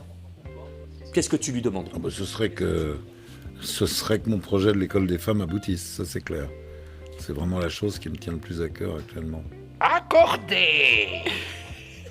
Deuxième vœu. Avec plaisir. Merci, cher dragon. Ton deuxième vœu, Alain. J'espère que ma petite entreprise va sortir qu'on va pouvoir enfin produire dans de bonnes conditions et que le boulot va revenir. Je l'espère, surtout pour mes salariés. Ils sont pas nombreux, ils sont plus que 5, mais enfin, voilà, c'est important. Pour moi, en tout cas, c'est important. Vœu accordé. C'est un peu plus sérieux comme dragon. Et ton troisième vœu, Alain, qu'est-ce qui serait? Il me pique mon boulot. Vœu accordé. Écoute, il y a un dénommé Zemmour qui nous parle beaucoup du grand remplacement. Alors, je sais pas si ce grand remplacement arrivera un jour, mais je dois dire que je pense à quelqu'un en particulier. J'ai eu malheureusement l'occasion d'être en réanimation, pas du tout à cause du Covid, mais à cause d'une double embolie à l'hôpital de Lisieux. J'ai eu la chance de rencontrer un monsieur que tout le service appelle Momo. Voilà. Et puis c'est vrai que les rapports entre les gens dans un service de réanimation sont sans doute différents de ceux qu'ils ont dans un autre service de pneumologie, de cardiologie, où vraiment les gens sont très très proches parce que la mort est présente. Je pense que c'est ça surtout. Et ce petit monsieur Momo, le docteur Momo, ça m'a changé parce qu'habituellement, la plupart des médecins que je fréquente, en dehors de mon ami Didier qui est ashkénaze, mais c'est le hasard, hein, les autres sont séfarades. Lui, le docteur Momo, il vient aussi d'Afrique du Nord, mais je crois qu'il s'appelle Mohamed. Voilà. Alors j'ai un vœu, alors vraiment, c'est que le grand remplacement dont j'ignore la réalité puisse arriver et que des momos comme cet homme, qui est admirable, remplacent tous les Le Pen et les Zemmour possibles. Vous trouvez pas que Zemmour ressemble à Goebbels? Ah, mais si, mais tellement. Moi, je trouve, hein, non, mais vraiment. Si, je suis d'accord. Et qu'on me dise pas que c'est infamant, ce que je dis, je risque pas de diffamation, parce que pour lui, c'est sans doute un compliment que de dire ça. Donc, il pourra pas dire que je l'ai diffamé. Vous pouvez garder ça dans l'émission, ça me gêne absolument pas. Non, mais t'inquiète pas. Là, l'idée, c'est juste non, mais de s'amuser, hein. T'as compris. Hein. J'assume totalement. Pas de problème. La ressemblance avec Goebbels, le côté roquet, comme ça. Génial. Vraiment, c'est... Ok. D'ailleurs, vous avez remarqué, c'est les petits chiens qui gueulent et qui mordent. Hein. Nous, on a une chienne, ici, elle aboie pratiquement jamais. C'est pas un petit chien, c'est un grand chien, donc elle aboie pas. Elle laisse ça aux petits. Donc, dans cette séquence vœux, moi, je pense que tes vœux vont s'exaucer. Moi, quelque chose me dit que ça va bien le faire, donc je suis assez confiant. On va arriver à la fin de cette émission, mais avant, Kali est à l'initiative d'une nouveauté. On va lui laisser la présenter. Eh bien, c'est la rubrique hors sujet.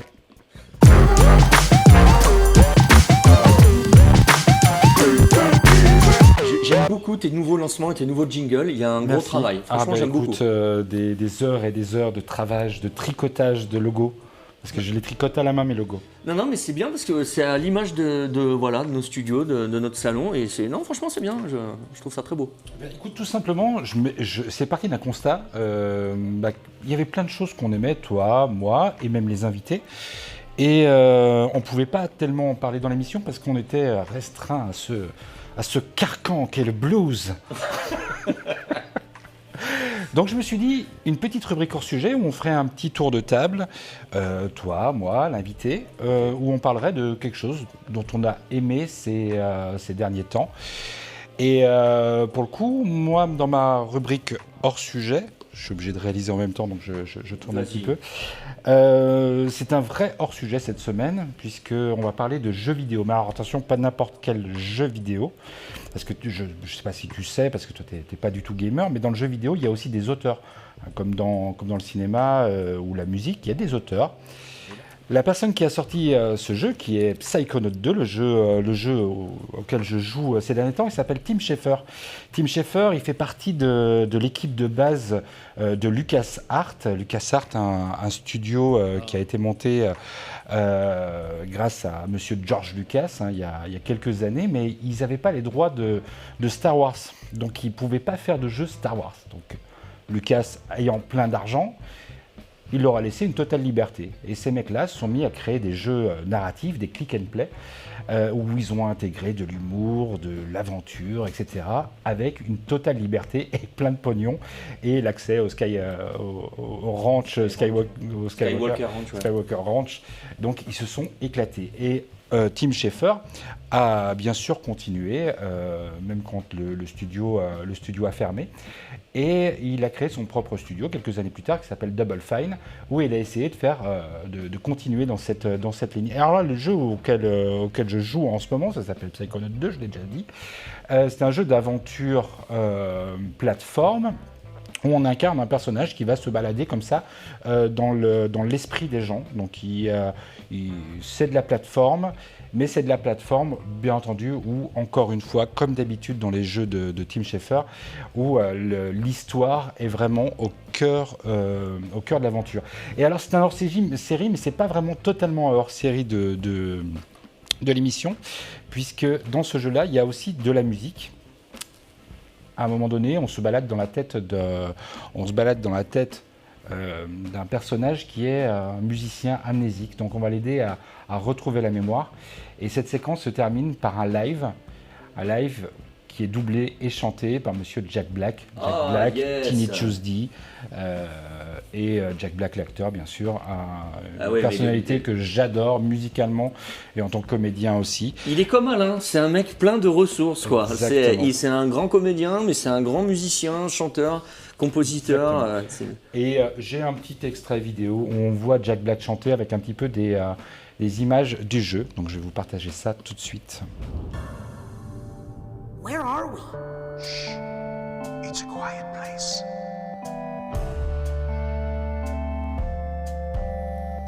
Lost alone, neither skin nor bone. Just a thought is all I've got. Now my cover's blown. At the bottom of a lake, a frozen feeling. When my friends pulled me back up, I started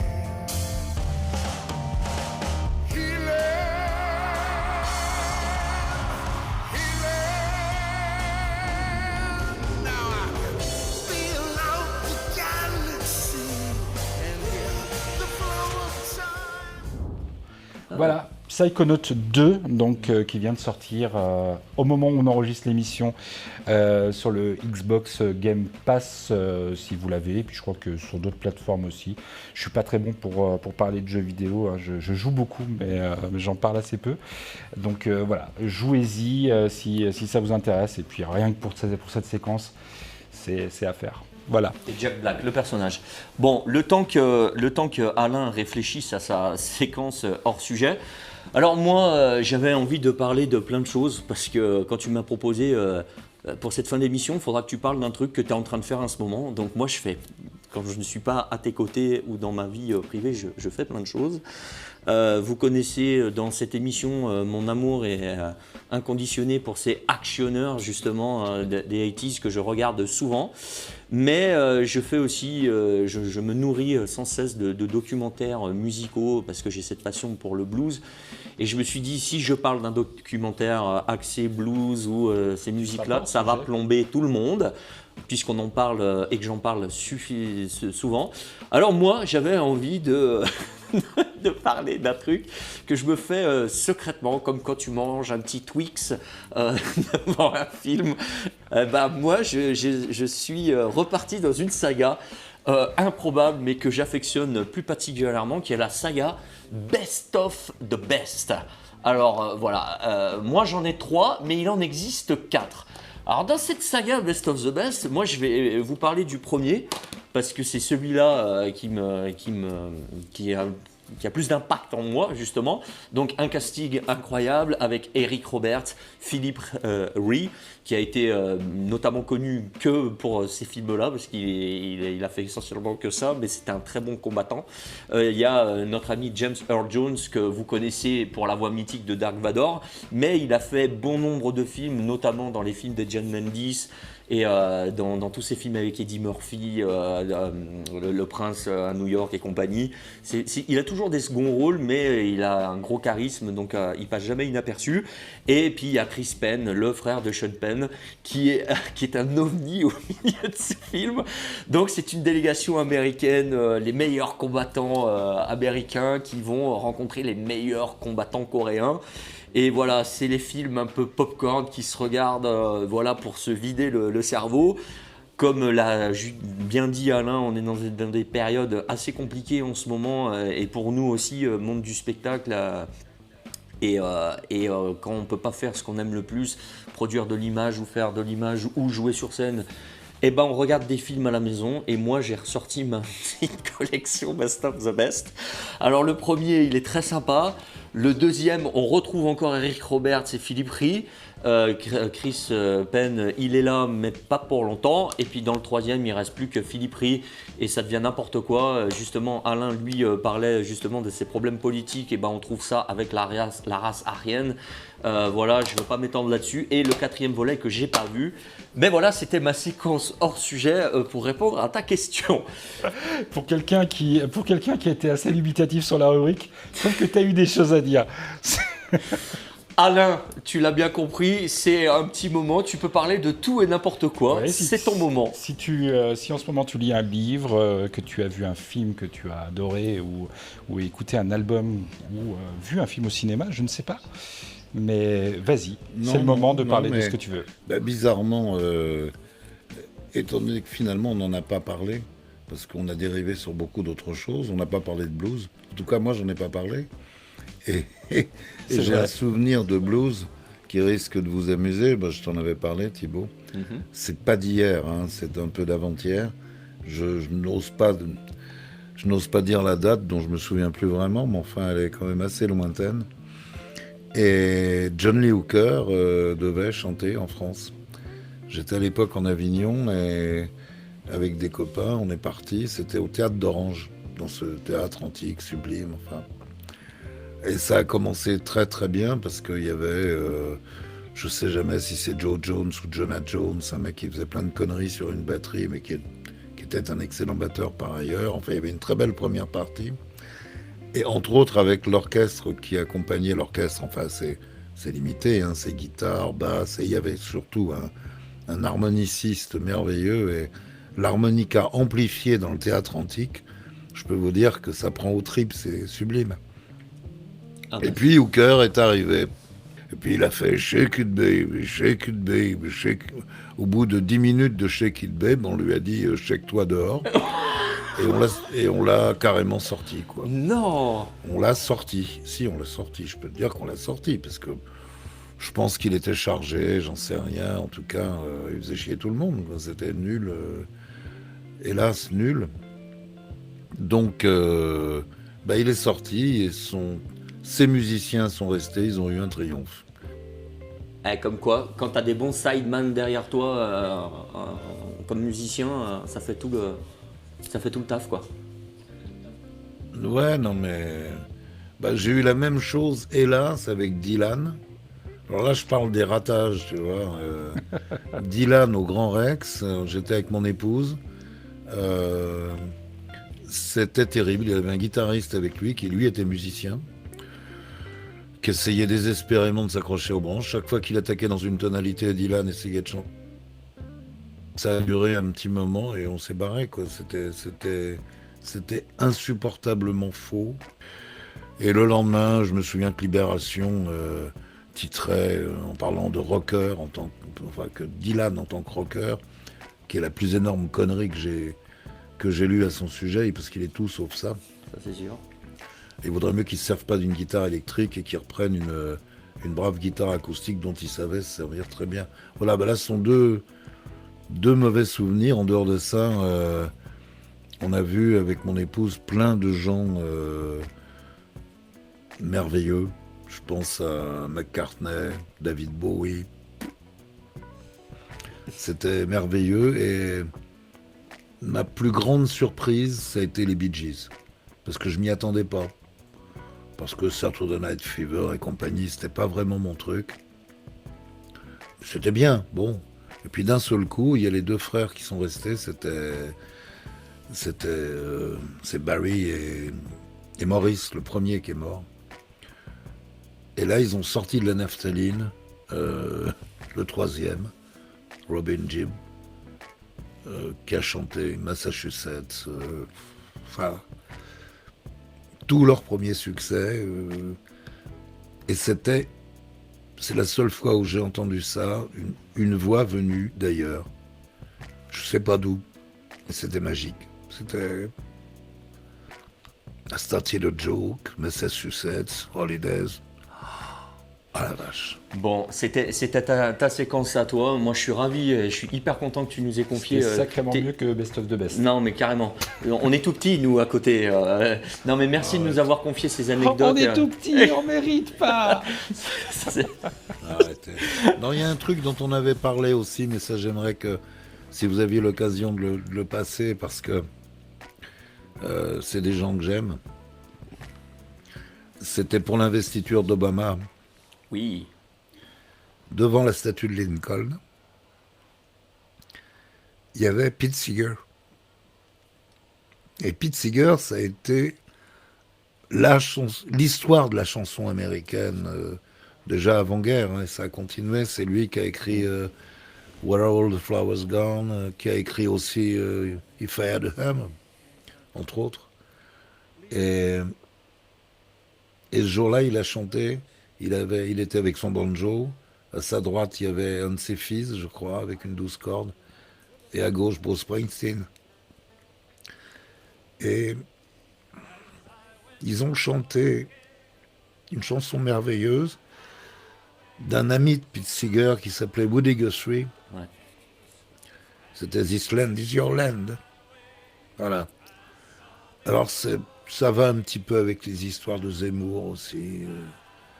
Et c'était merveilleux de les entendre tous les trois chanter ça. This land is your land. This land is my land. From California to the New York Island. From the Redwood Forest to the Gulf Stream water.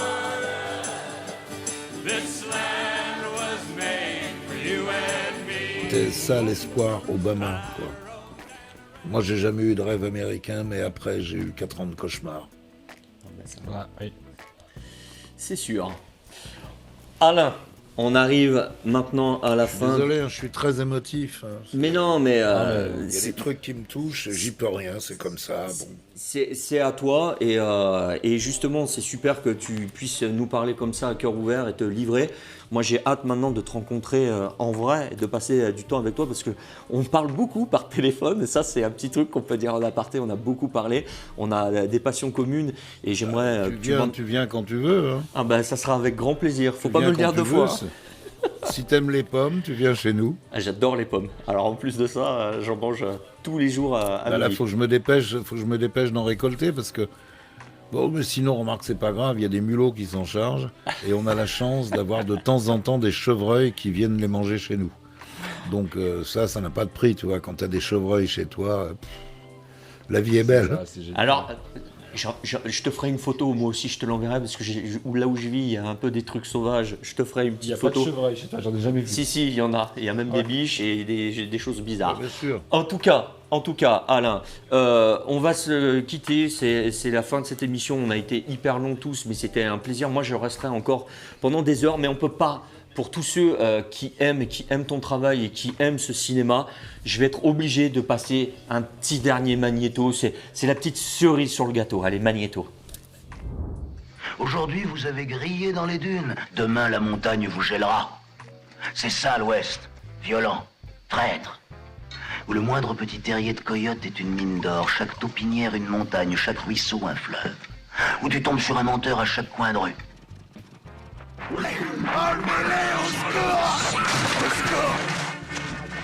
Mon Dieu, Franck, c'est Dave Mayer. Chaque année, il fait le Père Noël. Enlevez-les, au secours! Enlevez-les-moi, shérif!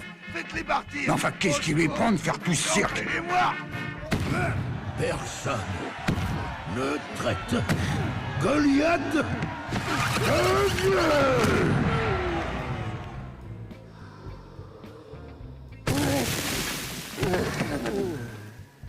Retourne jouer dans ton bac à sable. Si j'ai bien compris, il a fermé plusieurs bars tenus par vos bookmakers. Et alors, c'est toujours comme ça chez nous. Si la police me ferme un bar, j'en ouvre un autre ailleurs le lendemain. Et on n'est pas des imbéciles, on sait bien que tuer un flic donne envie à ses collègues de nous le faire payer. Non. Vous avez entendu parler du gang de l'East Side? C'est eux, d'après la rumeur. Et t'as un problème? Ah non, on m'avait jamais dit que c'était si chouette de creuser. On prend un morceau de rocher, on le balance derrière, on en reprend un autre, on le rebalance derrière, ça met en forme, ça fait travailler les bras et les pectoraux. Mademoiselle Sonia, s'il vous plaît. Ne travaille plus ici.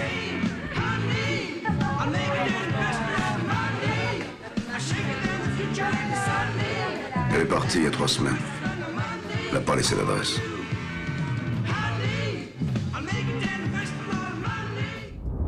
Et voilà, il fallait s'arrêter sur un petit film français quand même. On ne pouvait pas s'arrêter sur ce cinéma américain. Merci 1000 fois, Alain. C'est très marrant parce qu'en dehors des 2 dessins animés, Les As de la Jungle et Fourmis, je l'ai doublé parce que dans l'original, c'est la voix de Stallone. C'est pour ça qu'on me l'a fait doubler. Mais sinon, tous les autres extraits que tu viens de passer, je n'ai pas le moindre souvenir d'aucun de ces films. C'est étonnant. Ouais, Monsieur Lee, bon. Monsieur Lee, on s'en arrête alors, là. attends, mais pour Oui. tes enfants, alors, il y a un truc dont je suis totalement heureux d'avoir fait. C'est Aldebert, que vous connaissez sans doute, j'imagine. Oui. Eh ben, je suis sur son dernier disque avec lui. Ah, génial. Alors, tu parles. Ah ouais, il m'a fait une chanson, je fais le monstre. Et je suis heureux, tu ne peux pas savoir. C'est un garçon absolument charmant. Super doué, inventif, créatif, très pro. Toute son équipe, ben c'est normal, c'est à son image. Tous les gens qui bossent avec lui sont comme lui, c'est-à-dire adorables, quoi. Pro, et c'est super chouette. Le monstre c'est toi, bien trop souvent, c'est celui que tu ne connais pas. Bon, en même temps, faut les comprendre, les mots. C'est vrai qu'à côté d'un chaton ou d'un bébé licorne, bon ben, je sais que je fous la trouille, je peux pas lutter. Quand le soleil couchant décide... Ça a été un grand bonheur, il vient de m'envoyer le disque, là je suis très très fier, parce qu'il y a d'autres duos qu'il a fait. Il y a pratiquement que des duos sur ce disque. Et, attends, il y a Thomas Dutronc, que j'aime beaucoup, qui est un excellent guitariste et un chanteur absolument charmant. Il y a les Souchons, père et fils. Enfin, tu vois, il y a du monde. Je suis avec du beau linge quand même. Et là, ça me flatte infiniment et ça a été vraiment un très grand bonheur. Donc, si tes petites filles aiment Aldebert, je trouve ce disque très très chouette et ben voilà, je suis dessus. Bon, Alain, on va devoir s'en arrêter là. Monsieur Lee, merci pour cette réalisation. J'espère que vous avez passé une bonne soirée. Nous, ça a été un plaisir. Voilà. Donc, je n'ai rien à dire de plus que merci Manu aussi pour le son. Je sais que c'est pas évident d'être par là avec la liaison Normandie-Saint-Étienne. J'ai juste envie de vous dire. Le son est superbe. Le son est superbe. Le son est superbe. Merci Manu. Eh ben, salut les barbus. Merci et beaucoup salut Alain. à ceux que je ne vois pas. Il est derrière en mais dehors il de vos t'entend. 2 zèbres là. Il y a tous ceux qui se cachent que je salue aussi et que je remercie, bien évidemment. Gros merde pour ta pièce. On donnera les informations au fur et à mesure. Et puis quand on sera en Normandie dans ton jardin en train de manger une pomme, on mettra peut-être une photo sur nos réseaux sociaux. Allez, on se quitte. À la semaine prochaine, Monsieur Lee. À la semaine prochaine, mon Thibaut. Et comme le dit si bien notre ami Jean-Claude Van Damme, see you later, alligator.